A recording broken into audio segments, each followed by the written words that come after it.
Generally, monitoring and evaluation let us check our design assumptions and gauge whether we're having the impact that we designed for. In digital programs, the purpose is the same, but the data sources and how we use them to adapt our programs can be more immediate. Online metrics available through social media platform analytics or third-party software show us day-to-day or over set periods of time. Is the page, app, site, or program reaching our intended audiences? Who else are we reaching, and how can we pivot to craft content for the audience we are reaching? Or how can we shift to improve our chances of reaching our intended audiences? Perhaps the program was intended for girls, but we're also reaching other genders. Maybe it's intended for adolescents, but we're also reaching parents or young adults. Or maybe our audience just isn't accessing our page, site, or app.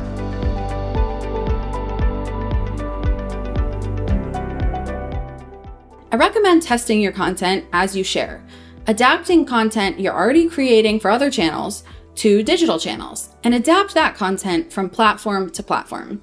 Share the same piece of information in different ways and take note of how it performs. Did you get higher levels of engagement on one platform? Were there any surprises? Taking stock of your content's performance can help us overcome our own biases to better guide our success.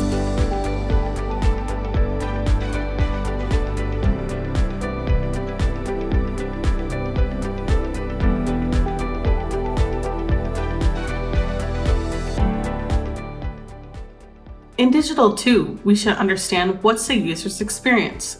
How long do they spend on the site? How often do they visit the site? What percentage of users return to the site? How are they interacting with the content that they see? And other aspects to understand if the content we're sharing is interesting to them and to what extent users trust the site. Donc pour collecter des données sur les indicateurs en lien avec les objectifs du programme, nous effectuons un suivi régulier sur les activités à l'aide d'outils tels que Iconosquare, Agora Pulse, Facebook Business, Google Analytics et plein d'autres outils.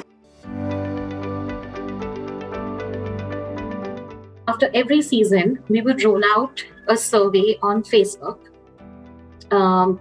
to girls who had seen our content and to ones who hadn't seen our content. But one of the constraints for us over there was you can't have a 50 question survey. Nobody's going to answer that.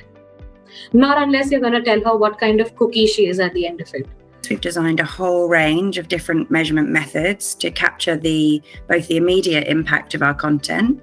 So often this takes the form of a short, exciting, engaging quiz or sort of personality style survey that will be served to girls before content and then once again after content so that we're able to compare the results. And we make sure our evaluation studies are as similar as possible to the content that we're putting out. This makes the quizzes, the surveys, look and feel like part of the experience for girls and be hopefully as fun and as engaging as the content itself. So this really helps us to get some solid sample, like a decent number of girls filling in the surveys.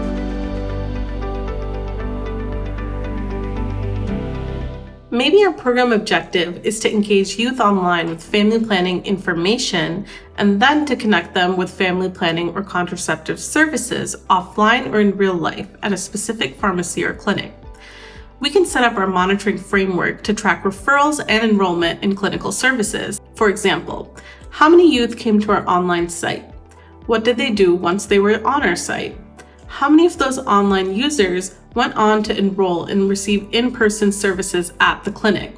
How many adopted a contraceptive method? Monitoring data can tell us for each step in the user's journey, is the program reaching our intended objectives? Evaluation can help us understand the program's impact with respect to the program objectives. To measure our success on social media, I focus on engagement and engagement rate. Engagement typically includes clicks, replies, shares, saves, and any other interaction with your content. You can also gauge success with reach, impressions, views, and more using third-party software like Sprout Social or using the native insights panels that many platforms offer. Success means many things, but we mostly feel happy and successful when we see an actual impact on people's lives. For example, when we receive messages saying, "You have helped me" or "You have changed my life."